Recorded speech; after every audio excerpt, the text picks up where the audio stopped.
3,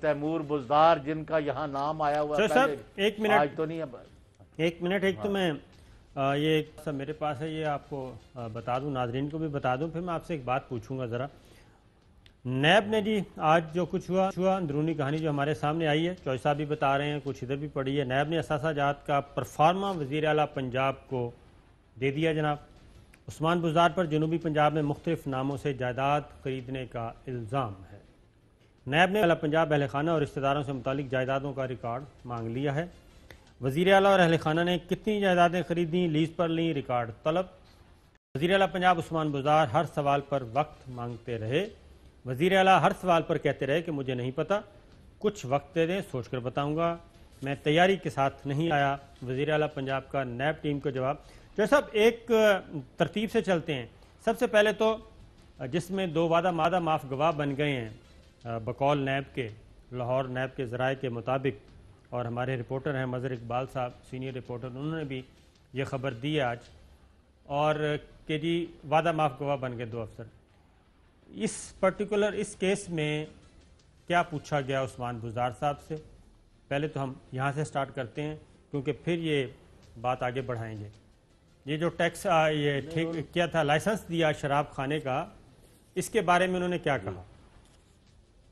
انہوں نے کہا کہ میں نے یہ نہیں دلوایا، اور میں یعنی میرے علم میں نہیں ہے کس نے دیا ہے، اور یہ اختیار تو ڈی جی ایکسائز کا ہے، اور یہ بات ٹھیک ہے کہ ڈی جی ایکسائز کا ہے۔ اب ڈی جی ایکسائز نے جو بیان دے دیا، وہ گواہ کہہ لیں، اپروور کہہ لیں، وہ تو ابھی سامنے نہیں آیا حقائق۔ اس نے کہا جی میرے اوپر دباؤ ڈالا گیا ہے principal secretary to chief minister doctor Raheel Siddiqui کے ذریعے۔ جی ہاں، تو اب رحیل صدیقی نے بھی آج 3 گھنٹے وہاں تفتیش بھگتی ہے، اور کل دوبارہ بھی وہ جا رہے ہیں وہاں، اور وہ اپنا ورشن دے رہے ہیں۔ اس کے بعد چیف منسٹر کو اس کیس کے بارے میں صرف 2 سوالوں کا وہ جواب مانگ رہے ہیں کہ یہ 92 سے جب ایکسائز نے بند کیا ہوا تھا اس طرح کے لائسنس دینے، جی، اور جو ہوٹل بنا بھی نہیں، جو اس کا لائسنس کی کاروائیاں بھی پوری نہیں ہوئی، تو راتوں رات کون سا ایسا قیامت آ گئی تھی، زلزلہ آ گیا تھا کہ اس کی وجہ سے آپ نے اس کو یعنی ان کو دے دیا پرمٹ، اور انسسٹ کرتے رہے ہیں۔ اور مطلب ہے یہ کیس تو وہ اس کے لیے اپنا نیب کے ذرائع تو جو سب ہو سکتا ہے نا کہ نیب وہاں کے پہ کیس- جو لیبر نے کام کرنا ان کے لیے بھی ضرورت ہو شراب کی، ایئرپورٹ پر نہیں وہ جو ہوٹل بنانے والا جو عملہ آئے گا ان کو بھی تو ضرورت ہو سکتی ہے نا، اس لیے پہلے لائسنس دے دیا۔ بتائیں آپ۔ تو یہ بات جہاں تک کیس کی تعلق ہے، ہاں آپ اگر یہ کہیں کہ ہاں قانونی اختیار تو ہے ڈی جی ایکسائز کے، اگر کوئی 5 سٹار 4 سٹار ہوٹل فارمیلٹی پوری کرے، لیکن اس طرح تھوڑا ہے کہ ڈنڈے کے زور پر دباؤ ڈال کے، اور یہ فیکٹ ہے میں آج آپ کے سامنے انکشاف کر رہا ہوں کہ ڈاکٹر رحیل صدیقی نے وزیر اعظم پاکستان کو اسی وقت بتایا کہ بھئی یہ غلط کام میرے سے کروا رہے ہیں عثمان بزدار، تو پھر عثمان بزدار نے ان کو نکلوا دیا، اور پھر کسی جگہ ٹکنے دیا نہیں۔ 21 گریڈ کا شریف افسر، پہلے اس کو فائنانس میں بھیجا، 1 مہینہ نہیں ہوا وہاں سے نکالا، پھر ہائر ایجوکیشن میں بھیجا، وہاں بھی وہ میرٹ پر کام یہ رحیل صدیقی صاحب نے پی ایم آفس کس سے رابطہ کیا؟ اعظم خان صاحب سے کیا؟ کس سے کیا؟ ان کا چینل کیا تھا؟ کوئی ہے آئیڈیا؟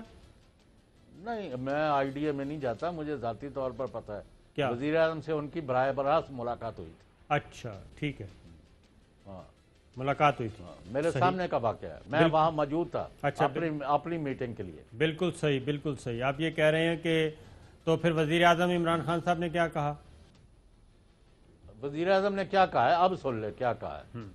لوگوں کو بڑا وہم ہے، انہوں نے کہا میں ساتھیوں کا، پارٹی کا، حکومت کا، افسروں کا، متحدوں کا سب کا ساتھ دیتا ہوں اخلاقی طور پر، سیاسی طور پر، اور پارٹی کے اور حکومت کے مفاد میں اور ملک کے مفاد میں۔ اگر کسی جن نے کھا دیا گاجرا ٹیڈوں نے پی، ہم نے کسی قسم کی مداخلت اس کیس میں نہیں کرنی، نہ کسی اور کیس میں کرنی ہے۔ جس نے لوٹ مار کی ہے وہ جا کے اپنا حساب دے، اگر وہ بندہ نہیں اس نے بے ایمانی کی، اگر وہ بری ذمہ ہو جاتے ہیں سارے الزامات سے، تو ہم چوم چاٹ کے اس کو شامل کر رکھیں گے۔ اچھا ابھی تک تو جی ہاں، کل رات آرڈر دیے ہیں، بہت بڑی خبر آپ کو دے رہا ہوں، ذرا آپ اس کو اگنور کر رہے ہیں کہ وزیر اعظم سے ان کو توقع تھی کہ وہ یا دباؤ ڈالیں گے.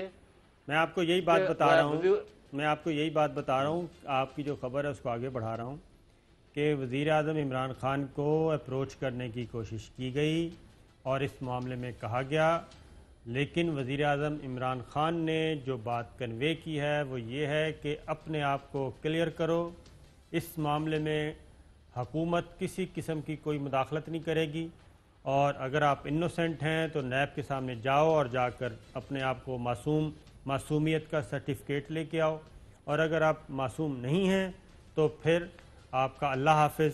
یہ بات تو مجھے بھی پتہ ہے کیونکہ 2-3 جگہوں سے عمران خان صاحب پرائم منسٹر جو ہیں وہ چیک کروایا انہوں نے کہا جی کہ ایک ضابطے کی کارروائی ہو رہی ہے اور اس میں کوئی ایسی سازشی کہانی اس کو نہیں ہم دے سکتے، لیکن ایک چیز ہوئی ہے، کافی دنوں سے چل رہی تھی، پینڈنگ تھی، اس لیے اب نیب نے یہ نوٹس لیا ہے اور کال اپ نوٹس بھیجا ہے. لیکن جو صاحب ایک اگلی بات بتائیں، اور کچھ آپ کہنا چاہ رہے ہیں ورنہ میں ایک بات پوچھتا ہوں آپ سے. نہیں پوچھیں آپ. دوسری یہ بات یہ ہے کہ کہیں ایسا تو نہیں ہے یہ شراب خانے کا لائسنس جو ہے وہ ایک بہانہ ہے اور کچھ اور انفارمیشنز ہیں نیب کے پاس جو انہوں نے، کیونکہ شراب خانے کا لائسنس تو 5 منٹ میں ہی پتہ چل جاتا ہے. ڈی جی ایکسائز اپنا سٹیٹمنٹ ریکارڈ کروا چکے ہیں، سابق principal secretary to C M statement record کروا چکے ہیں، اور عثمان بزدار صاحب نے بتا دیا کہ اس میں میرا کوئی رول نہیں، اور یہ فیکٹ ہے کہ ریکارڈ میں عثمان بزدار صاحب کے دستخط نہیں ہیں کسی بھی جگہ پہ. تو یہ تو 5 منٹ کا ایک کیس ہے، لیکن جو ان سے سوالات پوچھے گئے اور جو 90 اور 95 سوالات وہ تو سارے تھے اس کیس سے ہٹ کے کہ آپ کی پراپرٹیز کتنی ہیں، آپ نے کتنے اثاثے ہیں، پہلے کتنے تھے، بعد میں کتنے تھے، اور جو ایک سوال نامہ دیا گیا ہے وہ تو سارے کا سارا ہے ایسٹس بیونڈ مینز، یعنی آمدنی سے زیادہ اثاثوں کا. یہ تو چیز کسی اور طرف جا رہی ہے. نہیں تو اور چیز جائے گی نا بھائی. آپ نے کیوں شراب کا لائسنس دیا، معاف کرنا کیوں دیا؟ تو وہ وہاں جو یعنی ان کے پاس ایویڈنس ہے کہ پیسے دیے گئے تھے، ٹھیک ہے. تو جب بندہ ایک شراب کا لائسنس تو نہیں نہ دیا، 200 واقعات ہیں. آج حالت یہ ہے کہ ڈیرہ غازی خان سے یہ رپورٹس آ رہی ہیں کہ وہاں کوئی ٹھیکیدار ٹھیکہ لینے کو تیار نہیں. میں نے کہا کیوں جی، ان کو کیا ملول اٹھا ہے؟ انہوں نے کہا جی وہ 40% مانگتے ہیں. آپ کو کس کا آپ نے یہ 3 دن لگے رہے تو یہ پروگرام ختم نہ ہو. اصل میں یہ بات ہے کہ جو عمران خان کا ویژن ہے، جو ان کا موقف ہے، جو ان کی شخصیت ہے، میں تو ہیڈس آف ٹو ہم. میرے پاس اب براہ راست ایویڈنس آ گیا ہے کہ خان نے کہا کہ میں نے کسی کی مدد نہیں کرنی، جو سچ ہے اور حقائق ہے وہ سامنے لائے جائیں. فرگیٹ اباؤٹ اینی باڈی، وہ بڑے عہدے پر ہے یا چھوٹے پر. اور ابھی آپ کو چینی کا بھی آ رہا ہے، اور اس کے بعد آپ کو گندم کا بھی آ رہا ہے، اس کے بعد پوسٹنگ ٹرانسفر کا آ رہا ہے، اس کے بعد بلیک میلنگ کا آ رہا ہے کہ 10 کروڑ روپیہ ایک بندے سے کیوں لیا گیا. اس کے بعد ایک شخص کو عہدے دلوانے کے لیے کتنے اثاثے اور کتنے اکاؤنٹس اور جیولری کے سیٹ اور کتنی گھڑیاں جو ہیں ایک بڑے خاندان کے صاحبزادے سے لی گئی. کیا باتیں کر رہے ہیں آپ؟ ہمارا تو کسی سے کوئی تنازع نہیں ہے، نہ ہم نے کوئی عہدہ لینا ہے. ہم پہلے دن سے رو رہے ہیں کہ آپ جو خان صاحب کہتے ہیں اس کے مطابق کام کریں. آپ اس کے برعکس کرتے ہیں، جو خان صاحب کہتے رہے اس کے برعکس کرتے ہیں. اب یہ ساری باتیں پھیل گئی ہیں. آج الحمدللہ میں اس لیے یہ بات کھل کے کر رہا ہوں کہ پہلا شخص تھا 2.25 سال پہلے جس نے وزیر اعظم عمران خان سے کہا کہ آپ معاف کرنا، یہ جو آپ کر بیٹھے ہیں اس سے جان چھڑائے. لیکن ہر بندے کی اپنی مرضی ہے، جو مرضی کرے. صاحب بات یہ ہے کہ پرائم منسٹر عمران خان سے تھوڑی بہت ہیلو ہائی ہے، ان سے میری بھی کافی دفعہ بات ہوئی اس سلسلے میں، اور سب کی ہوتی رہتی ہے، آپ کی بھی ہوئی. تو ان کا جو ایک خیال تھا عثمان بزدار صاحب کی سلیکشن کا، اس میں کوئی ایسا نہیں تھا کہ جناب فلاں نے کہہ دیا فلاں نے. ان کے پاس سامنے 3-4 آپشن تھے، اور مجھے پتہ ہے فواد چودھری صاحب بھی ایک آپشن تھے، علیم خان صاحب بھی تھے، یہ ڈاکٹر راشدہ ہیں وزیر صحت جو ہیں، یاسمین راشد ان کا ہے وہ بھی تھے، اور یہ آپ کے لاہور سے میاں اقبال صاحب یہ بھی تھے. اسلم اقبال صاحب، تو اسلم یہ اقبال۔ سب کے ان کے 5-7 نام تھے، مجھے اچھی طرح یاد ہے۔ بنی گالہ میں جب ابھی تک انٹرویوز ہو رہے تھے، ملاقاتیں ہو رہی تھیں، کچھ میں نے بھی دیکھا، تو وہاں پہ یہ ملاقاتیں تھیں۔ عثمان بزدار صاحب کا نام نہیں تھا، لیکن عثمان بزدار صاحب کی جو خان صاحب نے سوچ کے کیا، انہوں نے کہا پسماندہ علاقے سے ہیں، بہت ہی کیا کہنا چاہیے، خود بھی بہت بڑے کوئی وہ نہیں ہیں شہنشاہ قسم کے، بلکہ بالکل ہی نہیں ہیں، تو اس لیے ان کو اس درد کا احساس ہوگا اور یہ کھابے شابے والی سائڈ پہ بھی نہیں جائیں گے۔ اور اگلی بات میں بتاتا ہوں، اور اگر بہت زیادہ ہاتھ مار لی بھی تو بہت کم ریشو ہوگا، کیونکہ زیرو تو ہو نہیں سکتا، انسان ہیں ہم سارے، تو زیرو لیول تو ہو نہیں سکتا، لیکن تھوڑا سا ہوگا۔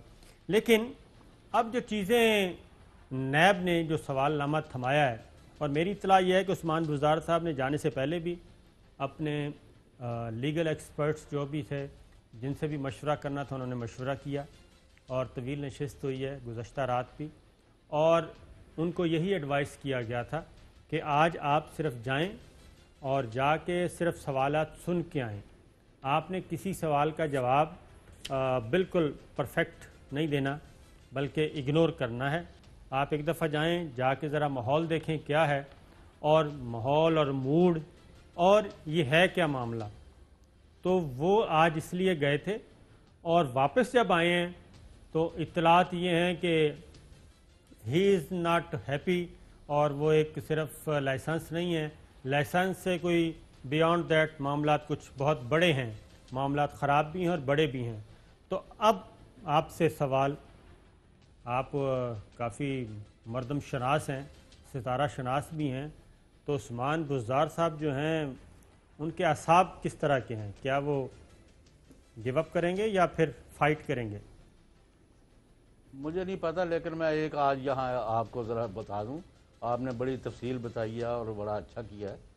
یہ میں بتا دوں، میں برملا اعتراف کرتا ہوں کہ جب یہ نام آیا کہ جناب وزیر اعظم عمران خان صاحب نے ایک پسماندہ علاقے سے، تونسا کے ایک دور افتادہ جگہ سے، نہ بجلی ہے، نہ پانی ہے، نہ کنواں ہے، نہ بس سونے کی جگہ ہے، نہ اٹھنے بیٹھنے کی جگہ ہے، وہاں سے ایک بندے کو لے کے آئے ہیں، ایسا کارنامہ عجوبہ، یعنی دنیا میں پہلا واقعہ ہوگا جو لے کے آئے ہیں، تو میں خود آپ کو حلفاً کہہ رہا ہوں، میں اس وقت نہیں مانا ہارون رشید کی بات، رؤف کلاسرا کی بات، اور ارشاد عارف کی بات، اور بے شمار 1 درجن سے زیادہ لوگ جو اس علاقے سے واقف تھے اور جن کا تعلق تھا، انہوں نے کہا چوہی صاحب یہ بہت بڑا ظلم کر رہے ہیں، آپ کو پتہ ہی نہیں ہے اس علاقے میں نے کہا مجھے نہیں پتہ، انہوں نے کہا کسی طرح خدا کے واسطے خان صاحب کو پرویل کریں۔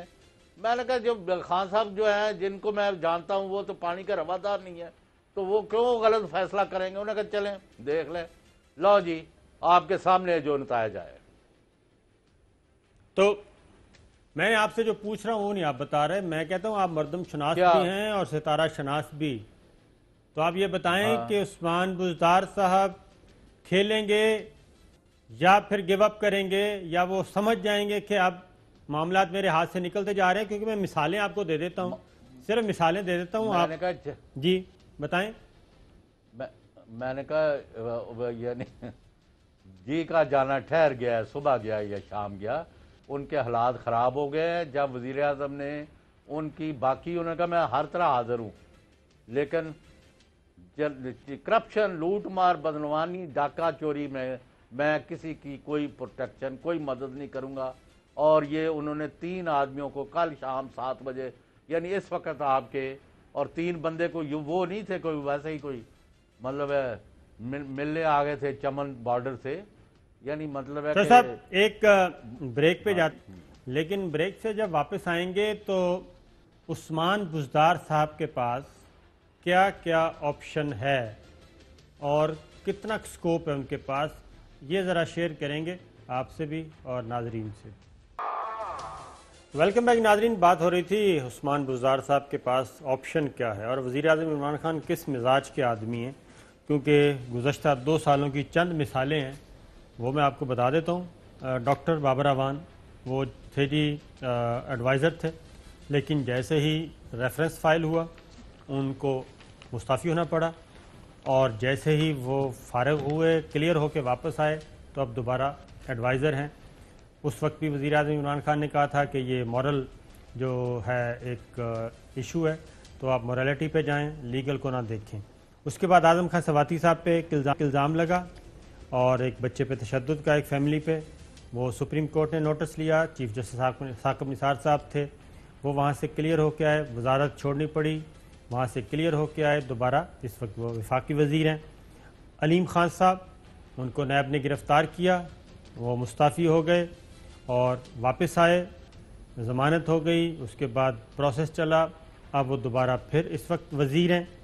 عامر کیانی صاحب، وہ تھے وزیر صحت، ان پہ بھی الزامات آئے ادویات کے سلسلے میں، وزیر اعظم عمران خان نے ان سے استعفیٰ لیا، لیکن ابھی کابینہ میں نہیں آئے، پارٹی میں کام کر رہے ہیں۔ اس کے بعد صوبائی وزیر ہیں جناب سبطین خان صاحب، یہ بھی گرفتار ہوئے، انہوں نے بھی استعفیٰ دے دیا، کلیئر ہوئے، واپس آ گئے، دوبارہ اس وقت صوبائی وزیر ہیں۔ ظفر مرزا صاحب، ان پہ بھی الزامات تھے، مستعفی ہو کے چلے گئے۔ سمیع اللہ چودھری صاحب، وہ ان کو مستعفی ہونا پڑا کیونکہ ان کا شوگر آٹا گندم سکینڈل میں نام آیا تھا۔ اسد کھوکھر صاحب کو بھی مستعفی ہونا پڑا۔ تو چوہے صاحب، عثمان بزدار صاحب کو بھی اسی طرح کا کوئی راستہ دکھایا جائے گا، یا پھر ابھی انتظار کریں گے وزیر اعظم عمران خان کہ نہیں پہلے ذرا پروسیس کمپلیٹ ہونے دیں؟ نہیں، ابھی تو ان کی ابتدائی انکوائری چل رہی ہے نا جی۔ وزیر اعظم جو ہے وہ انہوں نے جتنا ساتھ میرا خیال ہے عثمان بزدار کا دیا، شاید ہی کسی شخص کا دیا ہو اتنا، میں یہ ضرور کہوں گا۔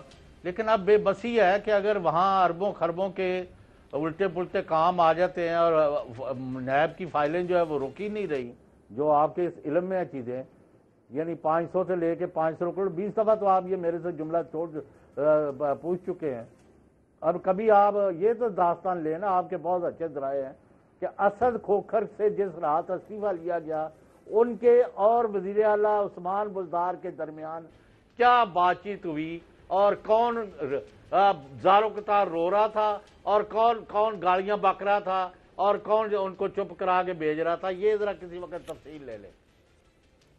چلیں آپ خبر کو آگے بڑھاتے ہیں، معاملات کو، خبریں کچھ اور بھی ہیں کیونکہ ایک بہت بڑی خبر ہے جناب۔ ایک پہلے تو اس کو ڈسکس کر لیں کہ ایک سائبر اٹیک ہوا ہے پاکستان کی سیکورٹی فورسز پہ، ان کے فونز پہ، ان کے نیٹ ورکس پہ، اور یہ حملہ ناکام بنا دیا گیا، اور بھارتی ہیکرز کے سائبر حملے جناب یہ ناکام بنا دیے ہیں۔ آج ISPR نے اس بات کو ڈسکلوز کیا ہے۔ حساس اداروں نے بھارتی سائبر اٹیک کا سراغ لگایا۔ بھارتی خفیہ ادارے متعدد سائبر کرائم کرنے والے تھے۔ سرکاری اور دفاعی حکام کے موبائل اور آلات ہیک کرنے کا منصوبہ تھا۔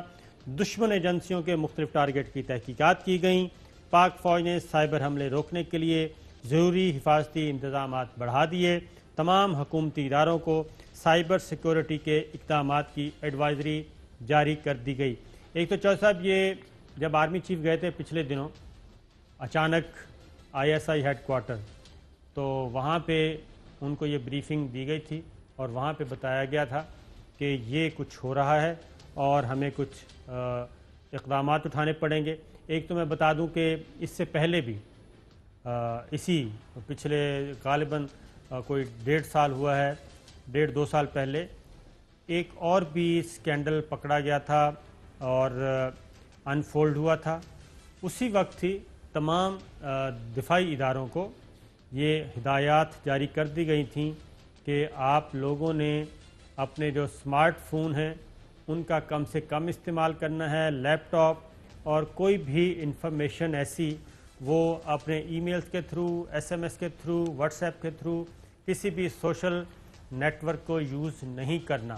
یہ آلریڈی احکامات تھے، لیکن جو صاحب اس کا بیک گراؤنڈ یہ ہے کیونکہ اس وقت چائنا نے ذرا کافی پٹائی کی ہے انڈیا کی، اور اچھا خاصا ان کی زمین بھی چھین لی ہے، اور اس وقت یہاں پہ متحرک ہیں امریکہ بھی، امریکن ایجنسیز بھی متحرک ہیں، برٹش ایجنسیز بھی متحرک ہیں، چائنیز بھی ہیں، رشین بھی ہیں، یورپین بھی ہیں، اور خاص طور پہ جو خبر یہ ہے کہ یہ صرف انڈیا نہیں ہے، انڈیا تو صرف ایک فرنٹ مین کے طور پہ استعمال ہوتا ہے، باقی تمام ایجنسیاں اس وقت جو افغانستان میں کچھ عرصہ پہلے تھیں، مختلف ملکوں کی انٹیلیجنس ایجنسیز، اب ان کا گٹھ جوڑ جو ہے ہیڈ کوارٹر وہ دلی بنا ہوا ہے، وہ کوشش کر رہے ہیں کہ یہ جناب چائنا اور ایران کے درمیان کیا چل رہا ہے، چائنا اور پاکستان کے بیچ میں کیا چل رہا ہے، کیونکہ چائنا بدستور آگے بڑھ رہا ہے اور خاص طور پہ سی پیک کو اب ایران بھی شامل ہو گیا اس میں، اور فردر ایک اور اس کا پلان ہے اور وہ ہے ہمالیہ کوریڈورز کا، یعنی گوادر کو نیپال کے ساتھ لنک کرنے کا۔ یہ ساری چیزیں پلان موجود ہیں، اور پھر جو چائنا اور ایران کے درمیان 25 سال کا اسٹریٹجک ایگریمنٹ ہونے جا رہا ہے اس کے بارے میں معلومات، تو یہ سارے پاکستان پہ حملہ آور ہیں، تو اس پہ آپ کیا کہیں گے؟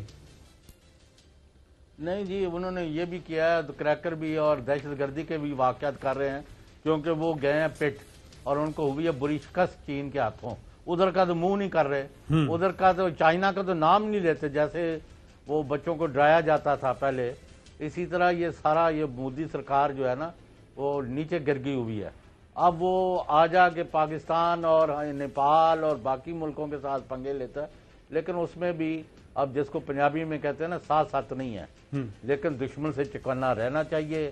آپ کو پہلے پتہ ہے کہ گوادر میں چین جو ہے بہت بڑی پیمانے پر بیٹھنے والا ہے، اور گلگت بلتستان اور اس علاقے میں بھی چائنا یعنی ان کا یہ ہے کہ کوئی حملہ جو پاکستان پر ہے وہ چین پر ہے، جو چین پر ہے وہ پاکستان پر ہے، تو یہ جو ایک فارمیڈیبل الائنس ہے۔ لیکن ایک احتیاط پاکستان نے ضرور کی ہے کہ وہ نئے محاذ نہیں کھول رہے، نئے دشمنیاں نہیں بنا رہے۔ اگر چین کے ساتھ اپنا انہوں نے تعلقات اور کاروبار بڑھایا ہے تو امریکہ کے ساتھ بھی افغانستان میں امن کے لیے اور وہاں حالات ٹھیک کرنے کے لیے صرف اور صرف پاکستان پلیئر ہے، کوئی every body is out accept Pakistan نے نہ روسی ریاست۔ چوہدری صاحب، پاکستان جو ہے وہ اپنے طور پہ اپنے تئیں بہت کوشش کر رہا ہے، اور آج اہم ترین لیجسلیشن بھی ہوئی جو کہ ہمیں فیٹف سے نکلنے کے لیے مدد اور معاونت کرے گی، اور یہ بل پھنسا ہوا تھا۔ آج پارلیمنٹ میں ایک بہت کافی مفاہمت کا ماحول تھا قومی اسمبلی میں جی۔ آج اہم ترین 4 بل منظور ہوئے ہیں، ان میں جو سب سے بڑا بل تھا، جو اپوزیشن کی بہت بڑی ڈیمانڈ تھی کہ یہ جو انسداد دہشت گردی ترمیمی بل 2020 ہے، جو بنیادی طور پہ ہمیں فیٹف سے نکلنا ہے اور وہ کچھ ضابطے ہم نے پورے کرنے تھے، اور اگلی جو رپورٹ ہے اس کی یہ بل کی یہ لیجسلیشن بھی ہم نے سبمٹ کروانی ہے، تو اپوزیشن کا تھا کہ جی ہمیں جو نیب آرڈیننس میں ترامیم ہیں وہ اس کے ساتھ کلب کی جائیں، تو وہ اپوزیشن کی وہ بات تو نہیں مانی گئی، لیکن اپوزیشن کو یہ ضرور کہا گیا ہے کہ اس لیجسلیشن کو آپ اس کے ساتھ کلب نہ کریں، اور نیب آرڈیننس کو اگر ریویو کرنا ہے دیکھنا ہے تو وہ الگ سے ہوگا۔ تو میں جو آپ کو بتا رہا تھا کہ کل مریم بی بی نے جو کل وہ ماحول بنایا نیب آفس کے باہر لاہور میں، اس کی ایک وجہ تھی، یہاں پہ بالکل ڈیفرنٹ ماحول ہے۔ میں اگلی بات یہ بتا دوں جی کہ پیپلز پارٹی ہو یا مسلم لیگ نواز ہو یا باقی سیاسی جماعتیں ہیں اپوزیشن کی، وہ بالکل دوسرے ماحول میں کام کر رہی ہیں۔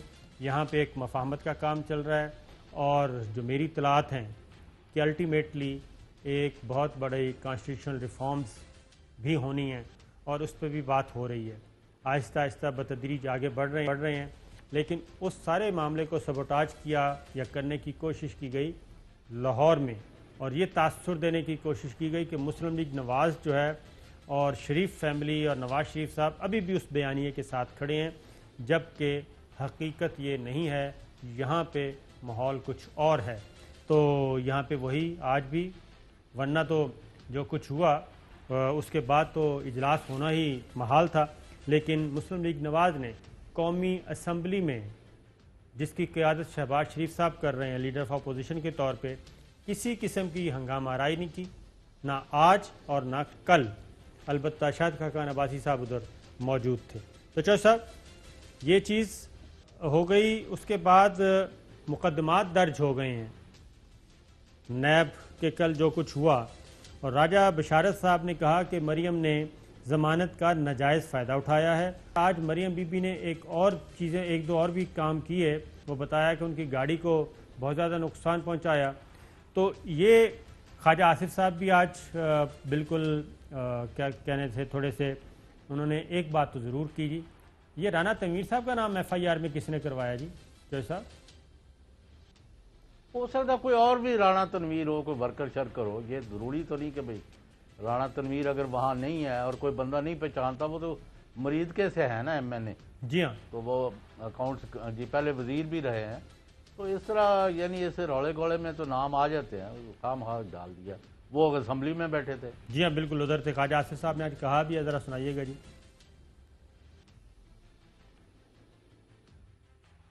رانا تنویر صاحب بیٹھے ہوئے, کل یہ یہاں پہ تھے, ان کے خلاف پرچہ ہوا ہے وہاں پہ لاہور میں. اس سے ظاہر ہوتا ہے کہ کتنی جھوٹی اور کتنی غلط کاروائی جو ہے ساری کی ساری جھوٹ پہ مبنی جو ہے پاکستان مسلم لیگ نون کے جو اراکین ہیں, جو سپورٹرز ہیں, ووٹرز ہیں, اور وہاں پہ جو ہمارے اسمبلی کے اراکین پہنچے تھے ان کے خلاف کتنی جھوٹی کاروائی پنجاب حکومت کر رہی ہے.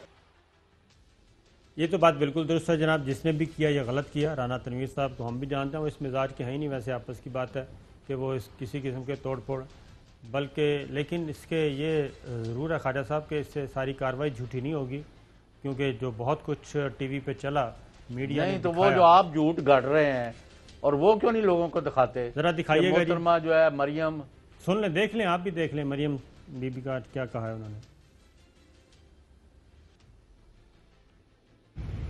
میں ابھی گھر پہنچی ہوں اور میں نے اپنی گاڑی دیکھی ہے جو کہ ایک بلٹ پروف گاڑی ہے. میری نہیں, میاں صاحب کی گاڑی ہے, اور آپ یہ دیکھیں کہ اس کا حال کیا ہوا ہے. ہر طرف سے, ہر جانب سے پتھروں سے, اینٹوں سے میری گاڑی پر اٹیک کیا گیا ہے. اور آپ یہ دیکھیں, یہ میں پیچھے سے شروع کر رہی ہوں. یہ دیکھیں, یہ دیکھیں جہاں میں بیٹھی تھی, یہ اور یہ سب, یہ دیکھیں, یہ دیکھیں, اور یہ ہے میری ونڈ سکرین. یہ ہے میری ونڈ سکرین. آپ یہ دیکھیں, کیا پتھر آمد گاڑی کی بام پروف یا بلٹ پروف گاڑی کی ونڈ سکرین ایسے توڑ سکتا ہے؟ میں نہیں کہہ سکتی کہ کیا تھا, لیکن یہ پتھر سے کچھ زیادہ تھا. جیسا بھی ایک ہمارے پاس بھی فوٹیج ہے, وہ پتہ نہیں ہم دکھا سکیں گے یا نہیں. تو اس میں تو وہ ایک گاڑی ہے بلٹ پروف, اس پہ فائرنگ ہو رہی ہے اور خود کار ہتھیار سے, لیکن اس طرح کے کریکس نہیں آتے شیشے پہ. یہ تو ایسے لگتا ہے جیسے کوئی ڈنڈے سے کسی نے کیا ہو, کیونکہ بلٹ پروف جو گاڑی ہے, ایک تو کریکس نہیں آتے, دوسرا ادروائز بھی جو ونڈ سکرین ہے جو سامنے والی, وہ کچر, اس کی سچویشن کچھ اور, صورتحال کوئی تصویر اور بنتی ہے. تو یہ سارا کچھ کیا ہے؟ نہیں صابر شاکر صاحب, پہلے میں آپ کو کہتا وہ لطیفہ سنائے. ہم لکھ کے نہیں کرتے, ہم یہ نہیں کرتے, ہم وہ نہیں کرتے, اور وہیں محترمہ مریم نواز صاحبہ, محترمہ مریم اورنگزیب کو کہہ رہی ہیں کہ فلاں بندہ جو ہے اس سے یہ سوال میرے سے کرواؤ. وہ سارا کیوں نہیں دکھاتے کہ ان کا جھوٹ اور سچ لوگوں کے سامنے آئے؟ ان کی کس چیز پر اعتبار کیا جائے؟ نہیں, وہ تو ہم آپ کو دکھائیں گے چوہے صاحب. وہ بھی اس کی وجہ یہ ہے کہ وہ تو بڑی مزے کی چیز ہے اور سوشل میڈیا پہ بھی چل رہی ہے, کل ہم نے بھی نوٹ کی تھی. تو بریک سے واپس آتے ہیں تو اس کو کوشش کرتے ہیں آپ کو دکھائیں. ویلکم بیک ناظرین, ایک چھوٹے چھوٹے آپ کو کلپ دکھاتے ہیں جناب. ایک تو آپ خود ہی دیکھ لیں کہ بلٹ پروف جو گاڑی ہے وہ اس کا کتنا مضبوط ہوتا ہے شیشہ, کیونکہ میں نے بھی دیکھی ہوئی ہے اور یہاں پہ اسلام آباد میں بہت زیادہ استعمال ہوتی ہیں چونکہ, تو تھوڑا سا سفر بھی کیا ہوا ہے. ذرا دیکھیے جو بلٹ پروف گاڑی ہے اس پہ فائرنگ کریں خود کار ہتھیار سے, تو اس کی ونڈ سکرین کی سچویشن کیا بنتی ہے.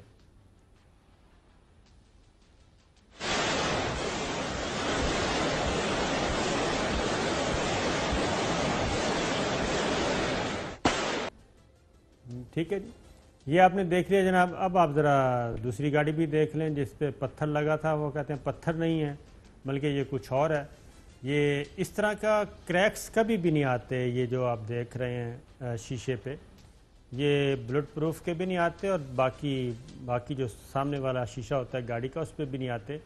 یہ آپ دیکھ لیں, خود آپ دیکھ لیں جناب کمپیریزن.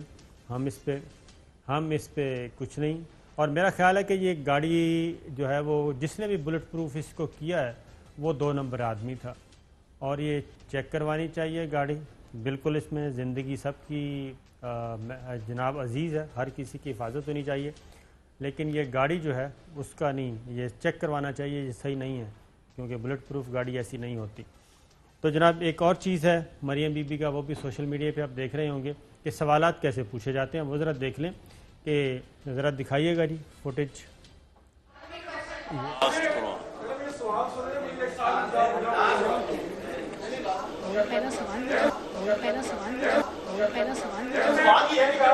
نہ ہمیں کوئی میسج بھیجتا ہے نہ ہم کسی سے بات کرتے ہیں. مہربانی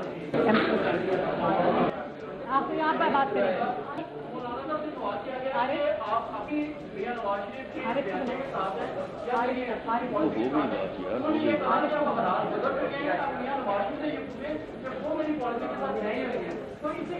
وہ مولانا صاحب اور میاں صاحب آپس میں خود بات کر لیں گے. شکریہ. یہ اب آپ صرف میں آواز نہ چلائیے گا جی، صرف فوٹیج دکھائیے گا. اچھا یہ ہو یہ رہا تھا کہ وہ مریم اورنگزیب صاحبہ ہیں اور بہت اسلام آباد پنڈی کی ہیں چونکہ کافی تیز ہیں اور ان کو سارے سسٹم کا پتہ ہوتا ہے، تو وہ سوالات واٹس ایپ کر رہی تھیں رپورٹرز کو، لائک مائنڈڈ جو بھی ہیں، کوئی مسئلہ نہیں ہے، ایشو نہیں ہوتا. تو یہ واٹس ایپ ہو رہے تھے سوال، پھر ان کو بتایا جاتا کہ آپ اپنا واٹس ایپ دیکھیں، یہ سوال پوچھیں، پھر وہ سوال پوچھا جاتا تھا اور پھر جواب دیا جاتا. ایک سوال نہیں آ رہا تھا اور وہ سوال یہ تھا کہ میاں صاحب کے بارے میں کہ وہ کیوں خاموش ہیں. تو وہ پھر مریم بی بی نے ان کو، مریم اورنگزیب صاحبہ کو کہا کہ یہ سوال بھی پوچھیں، ذرا سن لیں. شکریہ، تھینک یو. یہ میرا آخری سوال ہے. میں نے سب سوال لیے، آپ کے سارے گلے میں نے دور کر دیا. آپ کا سوال یہ ہے کہ میاں صاحب خاموش کیوں ہیں؟ تو یہ تو ایک چھوٹے چھوٹے ایک چٹکلے سے تھے جی، آپ کو ذرا بتانے تھے، دکھانے تھے، کیونکہ پروگرام لائٹ موڈ ہونا چاہیے. اب ایک اور امپورٹنٹ ہے جناب، امپورٹنٹ یہ ہے جی آرمی اب وہ چیف. ساتھ دیکھے نا جو یہ ہو رہا ہے وہاں اداکاری جو ہو رہی ہے، تو رانا ثناء اللہ خان اور شاہد خاقان عباسی کو دیکھے کہ وہ کہتے ہیں ہمیں کیا یعنی بیوقوفوں کے ٹبر میں بٹھا دیا ہے. نہیں وہ بھی اتنے سادہ نہیں ہیں. تو جو صاحب army chief general Qamar Javed Bajwa صاحب سعودی عرب کا وزٹ کر رہے ہیں جناب، اور برف پگھلنا شروع ہو گئی ہے. سعودی سفیر نے ملاقات کی تھی، ISPR کے مطابق ملاقات ہوئی اور اس میں ڈسکشن ہوئی تھی، کافی بائیلیٹرل بھی اور ریجنل بھی. تو اس میں برف پگھلنا شروع ہو گئی ہے اور پاکستان اور سعودی عرب کے تعلقات کی ایک طویل تاریخ ہے جی، اس میں اونچ نیچ آتی رہتی ہے، لیکن جو دوستی کے منازل ہیں وہ بہت زیادہ ہیں اور اس میں کوآپریشن بہت زیادہ ہے. میں آپ کو چند ایک بتا دیتا ہوں. اس لیے انڈیا بہت خوش ہو رہا تھا کہ شاید سعودی عرب اور پاکستان کی مکمل کٹی ہو گئی ہے، ایسا نہیں ہے. تو سعودی عرب اور پاکستان کے جو تاریخی تعلقات ہیں وہ تھوڑا سا سن لیں. سعودی عرب پاکستان کو تیل کا سب سے بڑا سپلائر ہے جی. 1998 کے ایٹمی دھماکوں کے بعد سعودی عرب نے پاکستان کو 4 سال کے لیے مفت اور بلا تعطل تیل فراہم کیا. 2019-20 میں سعودی عرب نے پاکستان کو تیل کی قیمت قسطوں میں ادا کرنے کی سہولت بھی فراہم کی تھی.